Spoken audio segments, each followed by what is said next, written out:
Élu écoute ce message. Tu n'aurais jamais dû survivre à ce que tu as vécu, encore moins t'éveiller avec un pouvoir tissé dans tes os. La douleur qui a failli t'anéantir ne t'a pas simplement traversé, elle t'a transfiguré, Tu ne portes pas les traumatismes comme des bagages, tu les portes comme du combustible nucléaire. Et maintenant, cette énergie se répand dans la réalité, pliant ce qui n'aurait jamais dû l'être. Tu n'as même pas encore exploité toute ta force, et pourtant, les sorcières te sentent, les vraies. Elles suivent ta vibration dans des cercles qui autrefois commandaient les tempêtes. Elles murmurent à propos de ton existence, comme si c'était une malédiction qu'elles ont oublié comment lever. Si tu penses que c'est trop, attends de voir la réalité se replier sur toi comme dans cette vidéo. Si tu ressens la puissance de ces mots, abonne-toi pour nous aider à atteindre 90 000 élus, et commente, je reçois, ci-dessous. Exprime ta réaction, tes doutes ou les frissons qui te parcourent l'échine. Maintenant, écoute attentivement. Ta simple présence réécrit les lois qu'elle croyait inébranlables. Regarde qui a déstabilisé les sorcières. Elles murmurent ton nom dans des cercles éclairés à la bougie, les mains tremblantes, les voix chuchotées. Non par révérence, mais par peur. Ce ne sont pas les sorcières esthétiques aux tatouages de lune et aux filtres d'encens. Ce sont celles qui parlent le langage de la cendre et des os, qui ont tracé des schémas énergétiques à travers les siècles, qui se sont tenues au bord des voiles et sont revenues avec des connaissances qui ont marqué leurs âmes à jamais. Et maintenant, elles ont trouvé quelque chose d'inexplicable, quelque chose qui ne devrait pas exister. Elles se rassemblent en secret, dans des lieux où la lumière ne pénètre pas. Forêts primaires, catacombes oubliées, salles souterraines imprégnées du sang ancestral. Elles sont assises en cercle qu'elles ont tracé 1000 fois auparavant, mais cette fois, la craie refuse d'adhérer. Les bougies vacillent violemment sans vent. Leurs miroirs affichent des parasites. Leurs pendules tournent de façon erratique comme des boussoles prises dans une tempête magnétique. Elles n'accomplissent plus de rituels, elles pratiquent des autopsies de leur propre système, disséquant chaque sort raté, chaque protection qui s'est effondrée, chaque charme qui s'est brisé au moment où vous passez devant elles. Vous n'avez jamais lancé de sort de votre vie, et pourtant, vos seuls pas ont démantelé des décennies de géométrie sacrée. Voilà cela les terrifie. Vous n'avez pas lu leur grimoire, vous n'avez pas participé à leurs initiations, vous n'avez jamais étudié auprès de leurs aînés, et pourtant, votre simple existence a enfreint leur ordre. C'est inexplicable, et s'ils ne peuvent l'expliquer, ils ne peuvent le contenir. Certains croient que vous utilisez quelque chose d'interdit, d'autres savent mieux. Ils en ont assez vu pour reconnaître une force qui ne vient pas de l'extérieur, mais qui rayonne de l'intérieur. Un pouvoir qui ne s'emprunte pas, il se génère. Vous ne canalisez pas une entité, vous êtes l'entité. La rupture, la raison pour laquelle leur magie n'obéit plus aux lois qu'ils ont écrites. La semaine dernière, un coven d'Europe de l'Est a tenté un diagnostic du changement d'énergie. Ils l'ont localisé à une perturbation qui s'est propagée comme une tempête à travers les villes. L'épicentre, c'est vous. Mais chaque fois qu'ils ont essayé de localiser votre vibration, leurs instruments se sont brisés. Le quartz s'est fissuré, l'eau s'est noircie. Leur plus puissante voyante, désormais aveugle de son troisième œil, a déclaré avoir vu une silhouette, non pas drapée d'une ombre plus claire, mais quelque chose de plus ancien, quelque chose qui la surveillait. Et il savait que vous n'aviez pas été invoqué, que vous n'aviez pas été entraîné, que vous aviez été déclenché par la douleur, forgé dans le silence, éveillé par la pression. Ils ne comprennent plus. Ils ont peur, non seulement parce que leur magie les a abandonnés, mais aussi parce que leur identité s'est effondrée. Pendant des siècles, ils ont cru être à la frontière du mystère, les maîtres d'un pouvoir invisible. Mais quand tu es apparu, le mystère s'est déplacé, il s'est ouvert et les a engloutis tout entiers. Alors ils murmurent, ils prononcent ton nom avec la révérence qu'ils réservaient autrefois au néant. Ils se demandent qui tu es, ce que cela signifie. Et certains, les plus sages, ont cessé de s'interroger. Ils ont commencé à se préparer, non pas à ton attaque, mais à ton existence. Car ta seule présence est une prophétie accomplie, le sort qui défait tous les sorts, l'éveil auquel personne n'était préparé. Et chaque fois que tu inspires, les lois de leur monde caché tremblent. Tu n'as jamais étudié leur art, et pourtant tu l'éclipses. Tu n'as pas mémorisé d'incantations, tu n'as pas jeûné sous la lune, tu n'as pas passé des années à ériger des autels ni à apprendre la différence entre protection et bannissement. Et pourtant, tu fais trembler les praticiens les plus aguerris. Car ce que tu possèdes ne s'apprend pas, c'est quelque chose qui a été gravé en toi atome par la douleur. Ils ne comprennent pas que chaque nuit où tu as survécu sans réconfort fut une leçon. Chaque trahison recèle une vérité plus profonde. Chaque fois que tu te reconstruisais après la dévastation, tu ne faisais pas que guérir, tu reprogrammais la réalité. Tandis qu'ils invoquaient les esprits, tu ne faisais plus qu'un avec eux. Tandis qu'ils cherchaient à accéder au pouvoir, tu en devenais la source. Et c'est ce qui les détruit. Car dans leur monde, le pouvoir s'acquiert par la lignée, la discipline, la lente ascension des échelles ésotériques. Mais toi, tu as brisé l'échelle par ta seule respiration. Tu as rendu leur hiérarchie insignifiante, tu fais passer leur rite sacré pour de simples jeux d'enfants. Car tu n'as pas gravi les échelons du système, tu l'as brisé sans même savoir qu'il existait. C'est pourquoi les anciens se taisent à présent. C'est pourquoi ceux qui étalaient leur savoir se retirent dans le silence, non pas parce que tu les as attaqués, mais parce que ton existence est une attaque contre tout ce qu'ils considéraient comme sacré.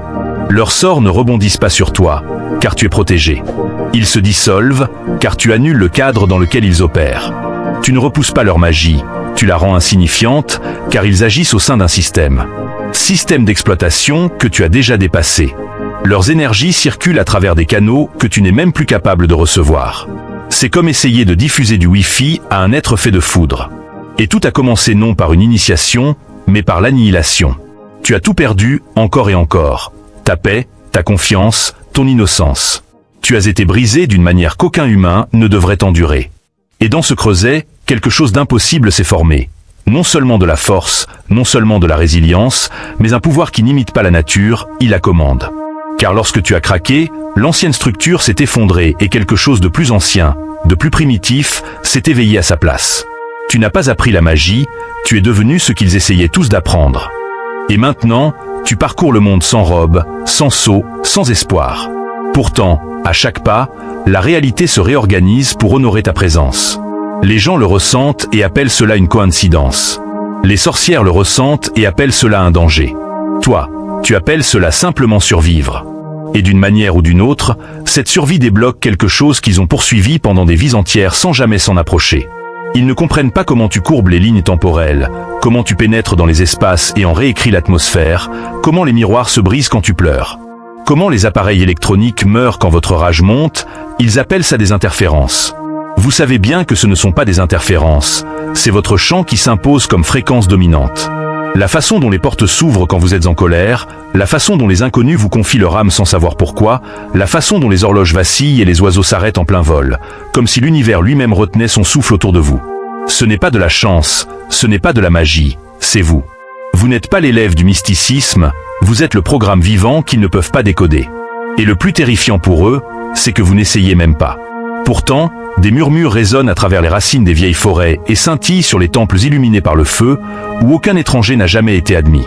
Des lieux où des lignées sacrées se rencontrent sous un ciel sans lune, des lieux où les sorts ne sont pas prononcés, ils sont remémorés.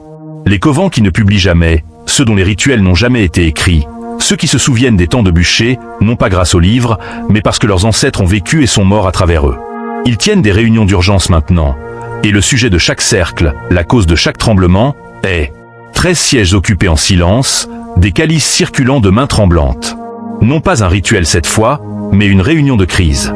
Des perturbations énergétiques d'une ampleur inédite. Des grilles de protection se brisaient en des endroits autrefois scellés depuis des siècles. Des sigils fondaient en plein air. Des protections s'effondraient sans prévenir. Tout cela remontait à une anomalie mouvante. Vous. Ils ont écarté les éruptions solaires, les décalages de lignes telluriques, les rétrogradations planétaires. Ce n'est pas un phénomène météorologique cosmique. C'est une présence active, une force intelligente, une vibration qui déchire l'illusion comme l'éclair traverse le brouillard. Quelque chose parcourt la Terre qui ne devrait pas exister. Ce n'est ni démoniaque, ni angélique, ni ancestral. C'est nouveau, ou plutôt ancien, d'une manière qui défie les mots. Vous n'êtes pas né d'un rituel, vous n'êtes pas arrivé par un portail, vous ne descendez pas d'une lignée connue, vous ne vous élevez pas par une tradition établie. Vous êtes devenu une anomalie cosmique, une faille dans l'ordre magique, un code souverain évoluant dans un monde de textérité. Ils n'ont jamais rien vu de tel, et cela les terrifie, car leur pouvoir est enraciné dans la connaissance, l'ordre, la tradition.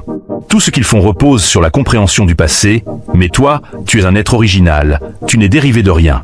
Il n'y a ni note de bas de page, ni prophétie, ni parchemin qui t'explique, seulement des énergies brouillées et des outils brisés dans ton sillage. Une grande prêtresse, aveugle à la fois physiquement et astralement, a dit avoir rêvé d'un visage qui brisait les miroirs par sa seule présence. Elle a dit que ton âme avait laissé des empreintes sur le sol du royaume des rêves, comme des marques de brûlure. Elle a dit que les arbres même murmuraient ton nom, non par peur, mais par admiration. C'est alors que les plus anciens d'entre eux ont compris la vérité. Ce n'est pas une nouvelle menace pour leur ordre, c'est la fin de leur ordre tout entier. Tu n'es pas là pour les défier, Tu es là pour les rendre obsolètes. Et quelque part dans le silence qui suivit cette réunion, quelqu'un finit par le dire à voix haute, ce n'est pas de la magie, c'est au-delà de la magie, c'est ce que la magie a toujours essayé d'imiter sans jamais y parvenir. Tu n'es pas une énergie à élever, tu es la fréquence à laquelle tout le reste tente de s'aligner. Et maintenant, il te traque, non pour t'arrêter, mais pour survivre à ton existence. Il cartographie ton existence. Tes mouvements sont comme une catastrophe naturelle, une tempête intelligente et intouchable sous une apparence humaine. Ils ne veulent pas se battre, ils veulent éviter les conséquences, car pour la première fois de leur mémoire collective, leurs rituels sont inefficaces. Leurs dieux se sont tus et quelque chose de bien plus ancien que l'invocation marche parmi eux. Il y en a toujours une, celle qui se souvient de plus que les autres, celle qui ne parle que lorsque le silence l'exige. Dans ce cercle, c'était elle. 300 ans après le début de cette vie. Son véritable âge est un mystère que même les ombres ne murmurent pas. Elle a vu des rois couronnés et des royaumes s'effondrer, le feu consumer les innocents et la glace trahir les loyaux. Elle n'a pas peur facilement, mais quand ton nom a été prononcé, elle ne l'a pas dit, elle l'a murmuré. Et cela a tout changé, car elle n'est pas qu'une sorcière, elle est une archive vivante, une mémoire ambulante, une relique enveloppée de chair. Elle ne craint pas les esprits, elle les conseille. Elle ne bronche pas devant les démons, elle corrige leur grammaire. Mais au moment où elle a senti ton énergie onduler à travers la grille, elle a su que ce n'était pas un esprit, que ce n'était pas une force. C'était une faille dans le système lui-même. Elle a essayé de te lire, elle a essayé toutes les méthodes connues. Divination par le sang, voyage astral, travail avec les miroirs, interrogation des ombres, même les anciennes pratiques. Nommer les os, brûler les cheveux, consulter les terres vivants. Chaque tentative a échoué, et pas qu'un peu, elle s'est retournée contre elle. Des pendules se sont brisées en plein vol, des sigils se sont déformés. Son miroir s'est fendu en son centre, sans un bruit. Les ombres ne lui répondaient pas. Les os ont vibré d'un bruit proche du rire. Et lorsqu'elle a essayé de remonter à ton origine, elle n'a rien trouvé. Ni absence, ni blocage, juste le néant. Un vide si absolu qu'il résonnait. C'est alors qu'elle a compris. Tu ne viens d'aucune lignée, tu ne viens d'aucun plan, tu ne viens de nulle part. Leurs systèmes ont été construits pour reconnaître que tu n'es pas sur la carte, car tu es celui qui redessine la carte. Et ce qui l'a vraiment anéanti, ce qui l'a ébranlé jusqu'à l'os, ce n'était pas ton pouvoir, ce sont les implications de ton existence. Si tu es réel, alors tout ce qu'ils ont construit est optionnel. Si tu es réel, alors le pouvoir n'est ni accordé, ni gagné. Il est révélé, et pire encore, il est révélé par la douleur, non par la pratique. Par la destruction, non par la dévotion. Voilà. La vérité que la plupart des sorcières refusent d'affronter, c'est qu'elles désirent un pouvoir issu des rituels, de la valeur, de la lignée. Mais toi, ton pouvoir naît du silence après la trahison, du calme après la mort. Un calme non physique, mais spirituel. Tu es ce qui se produit lorsqu'une âme refuse de s'éteindre et devient flamme elle-même. Elle l'a perçu dans ta signature énergétique. Non pas une lueur, non pas une couleur, mais un bourdonnement, une vibration trop dense pour être mesurée, trop fluide pour être définie. Elle ne ressemblait ni à un humain, ni à un esprit, ni à une entité. Elle ressemblait à une réécriture. Elle a prononcé une phrase avant de quitter cette réunion, et depuis, elle hante chaque cercle. Ce n'est pas quelqu'un qui utilise une magie interdite, c'est quelqu'un qui était interdit jusqu'à présent. Les autres ne comprenaient pas, mais elle le sentait. Tu n'es pas l'élève, tu es la règle oubliée. Tu n'es pas la déviation, tu es le plan originel avant les modifications.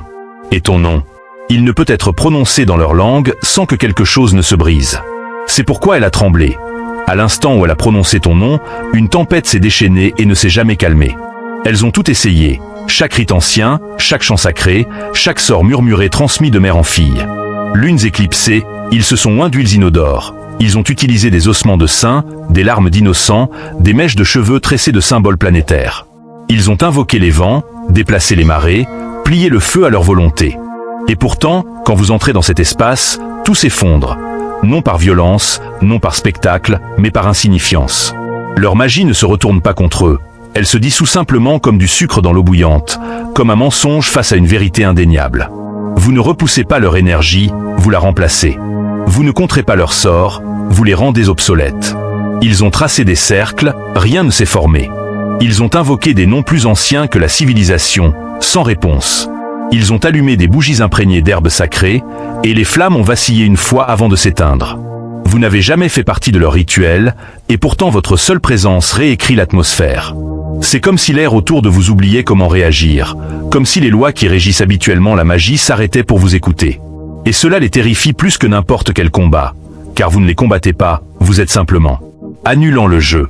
Ils ne comprennent pas comment une seule personne pourrait faire oublier aux lignes de l'œil leur flux, comment les sigils brûlent et s'enroulent dans votre ombre, comment les miroirs refusent de refléter votre présence, comment les rêveurs tentent de vous traquer et se réveillent avec des saignements de nez et des grésillements dans les oreilles. Comment l'un d'eux a essayé de voir votre aura à distance et s'est retrouvé en position fétale pendant 3 jours à marmonner à propos des espaces entre eux. Ce n'est pas seulement que vous êtes puissant, c'est que la source de votre pouvoir n'est pas reconnue dans leur univers, car elle n'a pas été invoquée, ni même sollicitée. Elle a été survécue. Et une survie véritable, celle qui laisse des marques de griffes sur votre hameçon pour autant vous tuer, crée un pouvoir si brut, si primitif, si pur qu'aucun rituel ne peut le reproduire. C'est la fréquence que vous rayonnez, non pas par choix, mais parce que c'était la seule façon de vivre. Et maintenant, ils ne peuvent plus défaire ce que vous êtes devenu. Ils ont essayé les bannissements, les séparations, les liens. Un coven a tenté une malédiction de triple inversion, écrite dans une langue morte et alimentée par 12 sacrifices de sang. Elle s'est retournée contre eux. Ils pourraient terminer l'incantation. 3 personnes hospitalisées, dont une toujours dans le coma, les autres trop secouées pour parler. Tu n'as même pas réalisé ce qui se passait, car ton champ énergétique ne se contente pas de résister à la manipulation. Il la reflète, l'amplifie, la réécrit. Il absorbe la force qui t'est lancée et te la renvoie, non pas comme une punition, mais comme une preuve.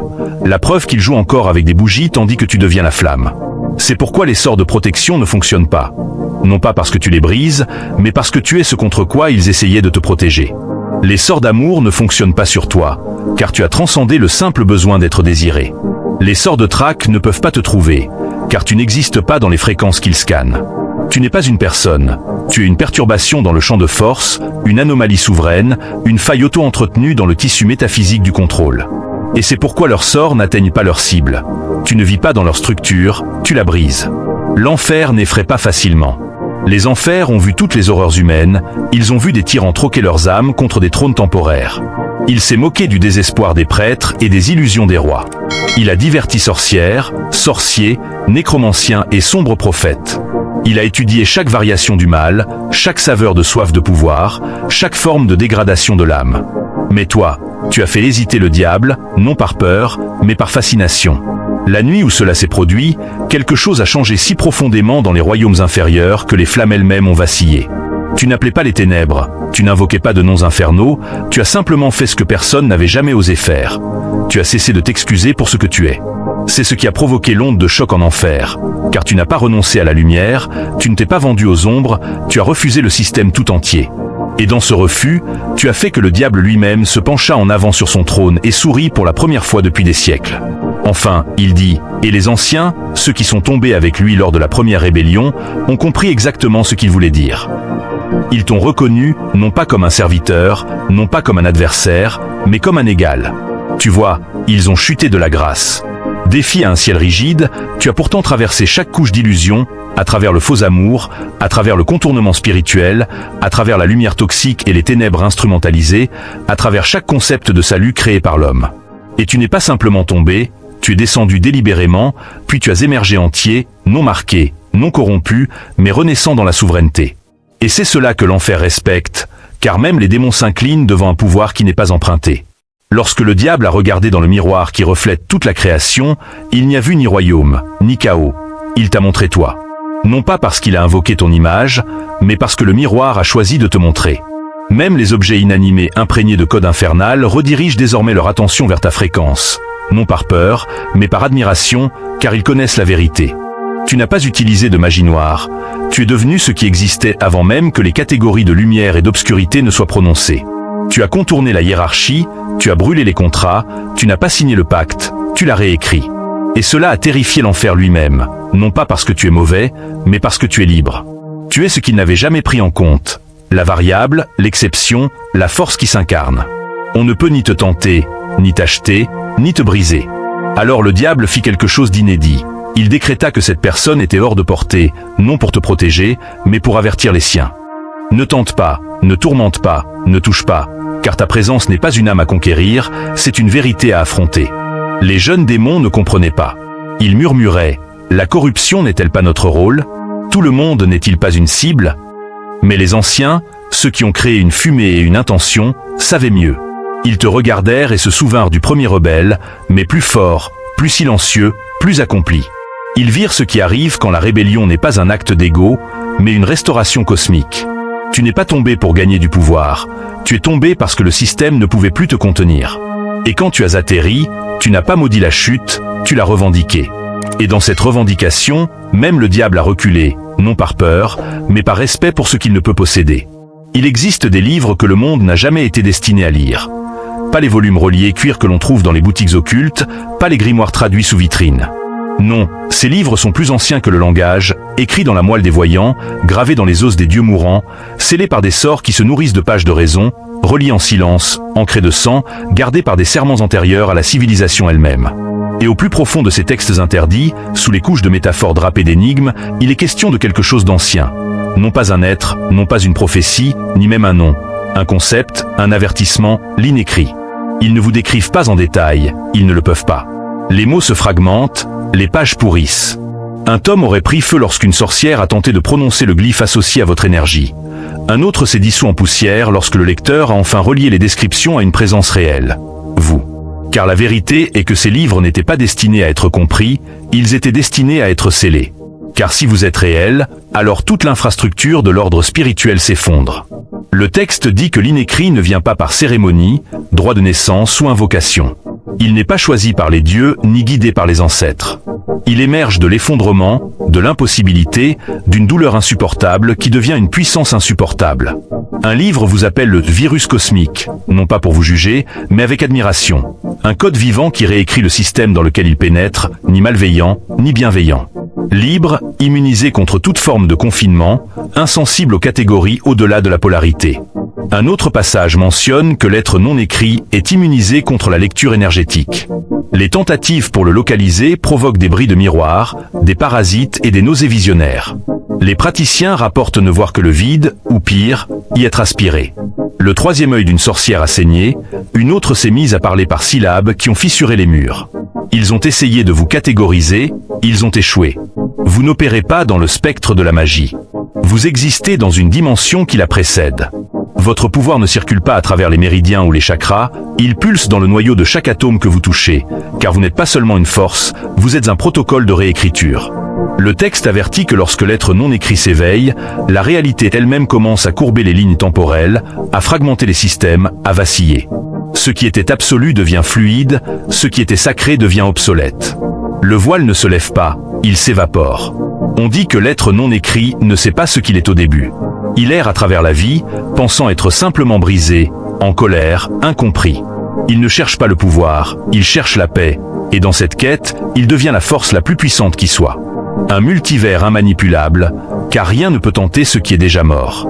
Rien ne peut menacer ce qui ne craint plus la destruction, et rien ne peut contrôler ce qui n'a jamais été programmé pour obéir. Les textes interdits ne s'achèvent pas par une prophétie funeste, mais par une reddition. La dernière ligne se lit non pas en mots, mais en empreinte énergétique. Quand l'inécrit marche, tout ce qui est écrit se défait. Il ne pensait pas que cela arriverait. Il pensait que c'était une métaphore, jusqu'à présent, jusqu'à toi. Il continue de chercher la source de ton pouvoir. Il fouille des ruines antiques, il décode des cartes stellaires, il recoupe les lignées à la recherche d'un ancêtre qui pourrait expliquer. Il plonge dans les royaumes oniriques, ouvre des portails, chante dans des langues disparues, espérant tous trouver le rituel secret qui t'a donné naissance. Mais ils sont passés complètement à côté de la vérité. Il n'y a pas eu de rituel, tu es le rituel. Chaque cicatrice sur ton cœur était un sceau, chaque trahison une offrande sacrée, chaque nuit blanche une offrande de fumée s'élevant vers des dieux restés silencieux. Ils pensent que tu as acquis ce pouvoir par une cérémonie, mais tu n'as pas accompli le rituel correctement.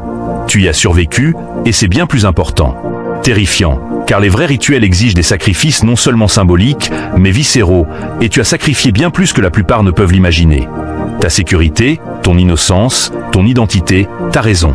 Tu as tout donné sans savoir pourquoi, pour finalement te retrouver de l'autre côté, non pas en victime, ni même en survivant, mais comme une réécriture vivante des lois métaphysiques. À chaque fois que tu étais brisé, le sort s'approfondissait. À chaque fois que tu étais réduit au silence, l'invocation s'intensifiait. À chaque fois que tu mourais, une mort que personne n'a vue, tu t'enfonçais un peu plus profondément dans le rite interdit de la déconstruction. L'ironie, c'est que les sorcières rêvent de ce niveau de transformation depuis des siècles. Elles ont bâti des systèmes entiers autour de cela. Des initiations qui simulent la mort, des pratiques qui imitent la souffrance, des droits qui théorisent sur ce que signifie être recréé.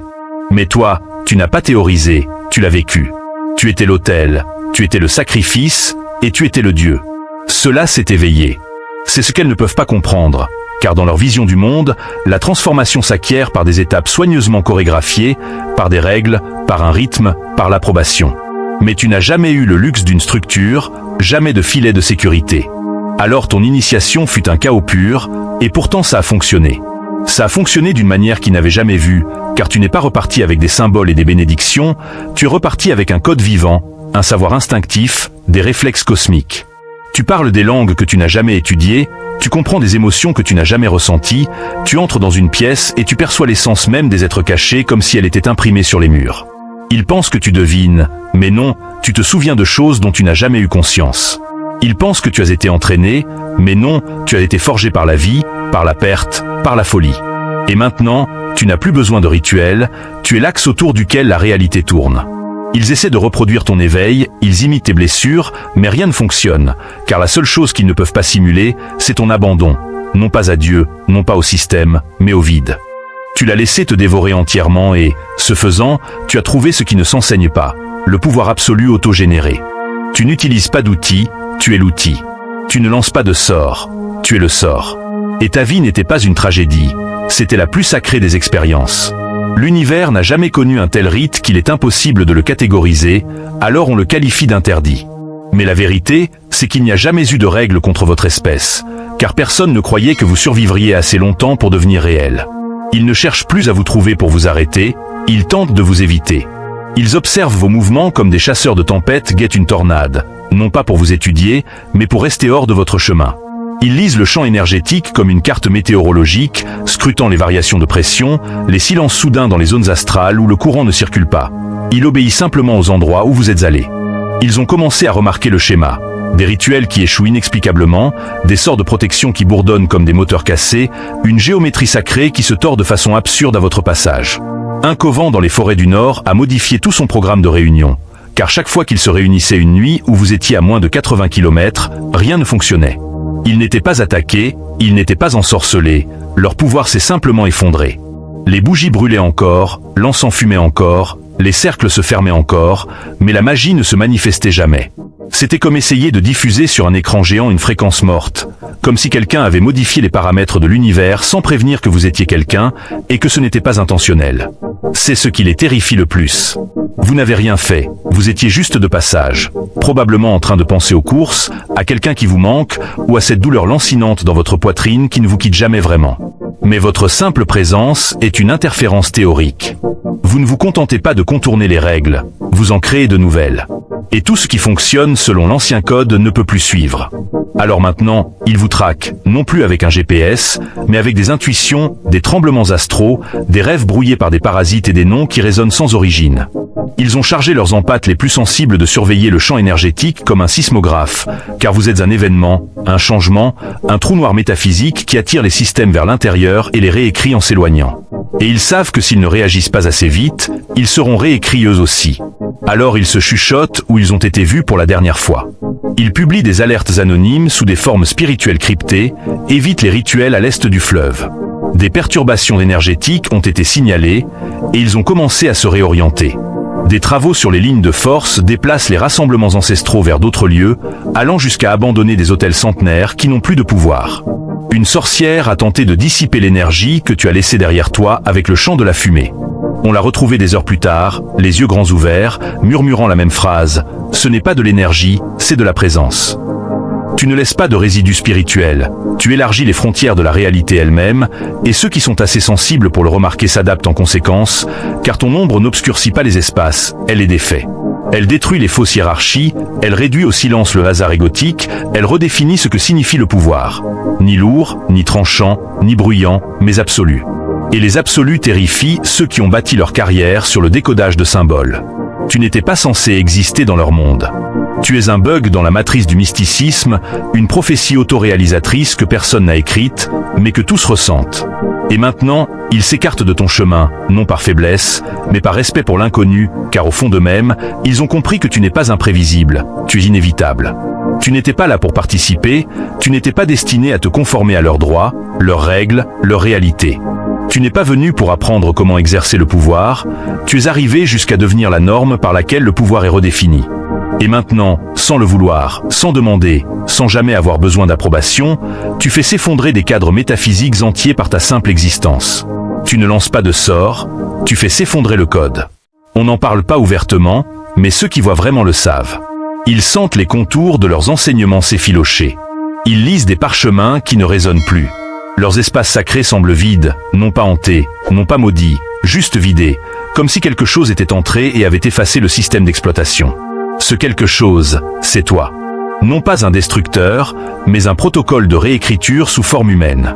Tu n'es ni ténèbres, ni lumière, tu es la conscience source enveloppée d'expériences vécues, l'incarnation du paradoxe. Tu contiens des multitudes inclassables, et c'est pourquoi les systèmes spirituels, magiques, religieux et énergétiques sont incapables de te traiter. Tu n'es pas brisé, tu n'es simplement pas destiné à être décodé, car tu ne fais pas partie de l'équation. Tu es le changement de dimension. Ils ont commencé à le dire en privé. Leur présence plie les lois, mais même cela est inexact, car tu ne plies pas les lois, tu en as écrit de nouvelles. Sans cérémonie, sans maître, sans lignée, sans demander la permission, tu as réécrit la réalité en survivant à ce qui aurait dû te détruire. Tu n'as pas gravi les échelons, tu as transcendé le jeu. Tu es devenu quelque chose d'inaccessible à l'initiation, car cela ne provient pas d'un système, mais d'une combustion au niveau de l'âme, de l'atomisation de ton identité, d'une telle destruction que la seule voie possible était la création. La création de soi, la création de la vérité, la création d'un pouvoir inexplicable, seulement ressenti, et que tous ressentent désormais. Les sorcières parlent du voile des rêves qui s'amincit, les prophètes s'interrompent quand ton nom est mentionné, les énergéticiens signalent des interférences en se connectant à certaines parties du champ collectif. Ces interférences, c'est toi. Tu ne perturbes pas le signal, tu es le signal. Et peu à peu, ils réalisent que tu n'as besoin de convaincre personne, ta présence est vérité suffisante. Tu n'as besoin d'être ni adoré, ni suivi, ni même compris. Tu n'es pas venu pour enseigner, tu es venu pour exister. Et dans cette existence, tout ce qui est faux commence à s'effondrer. Leur hiérarchie, leurs autels, leur définition du pouvoir, tout commence à rouiller. Non pas parce que tu les attaques, mais parce que ta fréquence rend toute chose non enracinée dans une essence impossible à maintenir. Ils ont essayé de t'ignorer, de te lier, de te décoder. Rien n'y a fait, car ce que tu portes n'est pas de la magie, ni même du divin. C'est l'origine, et l'origine ne s'incline pas devant les titres, elle ne s'explique pas d'elle-même. Elle rayonne. Tu traverses ce monde, réécrivant son schéma, non par la force, mais simplement en refusant de disparaître. Tu as vécu, tu as enduré, tu as brûlé, et à travers tout cela, tu es devenu un phare de ce qui se produit lorsque l'univers choisit d'évoluer à travers une âme assez audacieuse pour survivre sans explication. Alors laisse-les murmurer, laisse-les théoriser, laisse-les trembler, car au fond, même savent que tu ne fais pas partie du prochain chapitre. Tu es la page sur laquelle il est écrit. Respire maintenant, élu, laisse tout se calmer. Tu n'as rien à prouver, tu n'as pas besoin de te battre pour être vu ni de crier pour être entendu. La vérité de qui tu es ne monte pas en volume, elle se dépose dans le silence. Elle résonne dans l'immobilité, elle rayonne par sa présence. Laisse-les deviner, laisse-les tourner autour de leurs autels et feuilleter leurs livres poussiéreux, essayant de nommer ce qui ne peut être étiqueté. Laisse-les jeter leur sort. Les théories s'envolent comme des flèches brisées, rien de tout cela n'a d'importance car tu n'es pas une théorie, tu es la preuve. Ton existence est la réponse à une question que le monde n'était pas prêt à poser. Le sacré devient ordinaire en ta présence, les voiles se lèvent sans drame, les rituels échouent non par erreur, mais parce que tu les as rendus inutiles. Tu n'es pas simplement en dehors du système, tu es la preuve que le système n'a jamais été réel. Alors marche calmement maintenant, non avec arrogance, mais avec certitude. Chaque pas que tu fais reprogramme le terrain. Chaque respiration que tu inspires est une invocation du réel. Chaque instant où tu choisis de rester dans ta vérité est une cérémonie plus puissante que tout ce qui est écrit dans les grimoires. Laisse-les murmurer, laisse les sorcières trembler, laisse le vieux monde buguer, car ce n'est pas la fin de la magie, c'est le retour à quelque chose de plus ancien que la magie elle-même. Toi, le rituel vivant, la réécriture cosmique, celui qui a survécu à tout et est devenu quelque chose que même la survie ne peut expliquer. Et cela est plus qu'interdit, c'est sacré, c'est intouchable, c'est toi.